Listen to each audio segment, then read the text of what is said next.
మహాగణాధిపతే నమః. శ్రీ గురుభ్యో నమః. శ్రీమాత్రే నమః. వైబ్రెంట్ భక్తి ప్రేక్షకులకి స్వాగతం. దత్త జయంతి మనకి మార్గశిర పౌర్ణమి రోజు దత్త జయంతి అనేది జరుపుకుంటాం. అయితే దత్తుడు ఆవిర్భవించిన దినంగా ఈ దత్త జయంతిని జరుపుకుంటాం. అయితే ఇక్కడ దీనికి మనకి ఒక కథ కూడా కనపడుతుంది. పూర్వం ఒకసారి లక్ష్మి, పార్వతి అలాగే సరస్వతికి వారిలో ఎవరు పాతివ్రత్యం ఎక్కువగా కలిగిన వాళ్ళు అని చెప్పి వాళ్ళకి ఒక సందేహం వస్తే నారదుడిని అడిగారట. అప్పుడు నారదుడు నవ్వి అన్నట్ట, మీకన్నా ఎక్కువ పాతివ్రత్యం కలిగిన ఒక ఆవిడ ఉంది, ఆవిడే అనసూయాదేవి అని చెప్పడం జరుగుతుంది. అవునా అని చెప్పి వీరు ముగ్గురు ఏం చేస్తారంటే తమ భర్తలను అంటే బ్రహ్మ విష్ణు మహేశ్వరుని ముగ్గురిని కూడా ఈవిడ అనసూయాదేవిని పరీక్షించడానికి పంపిస్తారట. అసలు అనసూయాదేవి యొక్క చిత్రకూట పర్వతం అనేది ఉంటుంది. ఆ చిత్రకూట పర్వతంలో ఆమె ఆశ్రమం చూస్తేనే ఎంతో బాగుంటుందిట. ముందర వీళ్ళు వెళ్ళి చూస్తారట ఆవిడ ఆశ్రమాన్ని, ఆ యొక్క దివ్య విమానాల మీద వెడుతూ, అబ్బాయి ఎంత బాగుంది అనసూయాదేవి యొక్క ఆశ్రమం అనుకుంటారు. తన భర్త అనుష్ఠానం చేసుకుంటే ఇబ్బంది కలుగుతుందని చెప్పి తాను యొక్క పాతివ్రత్య దీక్షతో అటువైపు కూడా ఇటువైపు ఆ గగనమండలంలో వాళ్ళ ఆశ్రమం ఎక్కడైతే ఉందో ఆయన తపస్సు చేసుకుంటున్నాడో వాటి ఎక్కడికి కూడా ఏమీ రాకుండా ఆవిడ తపశ్శక్తితో ఆపేదిట. ఆవిడ అంత శక్తివంతురాలు.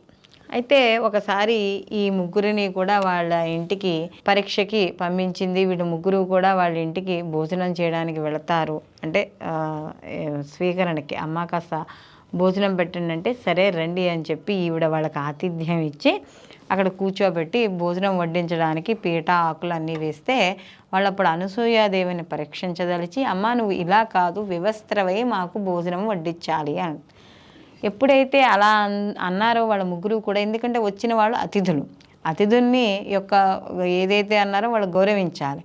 మరి ఎలా అంటే ఈ లోపల అత్రి మహర్షి తన యొక్క దృష్టిని, తన యొక్క తపశ్శక్తిని అనసూయాదేవికి పంపించగా ఆవిడ యొక్క తన దివ్య దృష్టితో చూస్తుంది.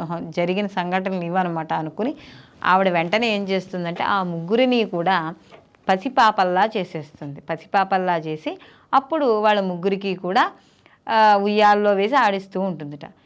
ఎప్పుడైతే తమ భర్తలు పసిపిల్లల్లా మారిపోయారో ఈ లక్ష్మీ పార్వతులు, సరస్వతి వీళ్ళు ముగ్గురు ఉన్నారు కదా, వీళ్ళు ముగ్గురు పరిగెట్టుకుంటూ అనసూయాదేవి దగ్గరికి వస్తారట. ఎందుకంటే అంత రూపంలో ఉన్న వాళ్ళని చిన్న పాపాయిలుగా చేసేసింది. అప్పుడు ఆవిడ యొక్క పాతివ్రత్య దీక్షని తెలుసుకొని లక్ష్మీ పార్వతులు తమ భర్తలకు యథాస్వరూపం ఇవ్వమని కోరగా ఆవిడ మళ్ళీ వాళ్ళ ముగ్గురికి కూడా యథాస్వరూపం ఇస్తుంది. అప్పుడు వాళ్ళ ముగ్గురు కూడా బ్రహ్మ విష్ణు మహేశ్వరులు ఆవిడ యొక్క పాతివ్రత్య దానికి మెచ్చుకుని, దీక్షకు మెచ్చుకుని, అమ్మ నీకేం వరం కావాలని కోరుకోమంటారు. అప్పుడు వాళ్ళకి సంతానం లేదు కాబట్టి మాకు మీ ముగ్గురు యొక్క అంశతోనూ సంతానం కావాలని కోరగా అప్పుడు ఈ ముగ్గురు యొక్క అంశాలతోనూ దత్తాత్రేయుల వారు ఉద్భవించడం అనేది జరిగింది. ఆ రోజే మార్గశిర పౌర్ణమి. అయితే ఎప్పుడైతే ఈ దత్తాత్రేయుల వారు ఉద్భవించారో ఆయనకి 3 తలలు ఉంటాయి, అలాగే 6 చేతులు. ఇక్కడ మనకి ధర్మస్వరూపంగా భావించే గోవు ఏదైతే ఉందో ఆ గోవు, 4 వేదాలు కలిపి 4 కుక్కలుగాను అక్కడ ఉండడం అనేది జరుగుతుంది. దత్తాత్రేయ స్వామి వారు మనకి ఇలాగే దర్శనం ఇవ్వడం కూడా జరుగుతుంది. అలాగే ఈయన ఎప్పుడూ కూడా 16 ఏళ్ల యవ్వనుడుగా ఉంటారట దత్తాత్రేయుల వారు. కాబట్టి ఇక్కడ మనకి ఈయన మొహంలో చూసినప్పుడు కూడా త్రిమూర్తి స్వరూపం, సృష్టి స్థితి లయకారకులు ముగ్గురు కూడా ఈ దత్తాత్రేయుల వారిలోనే మనకు ఉండడం అనేది జరుగుతుంది.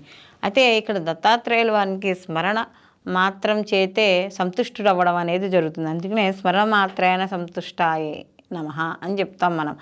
కాబట్టి ఈ దత్తాత్రేయుల వారిని స్మరణ చేత సంతుష్టుని చేయవచ్చు. అలాగే ఈయన అనుగ్రహం పొందాలన్నా కూడా ఈయన పరీక్షలు కూడా అధికంగానే పెట్టడం అనేది జరుగుతుంది.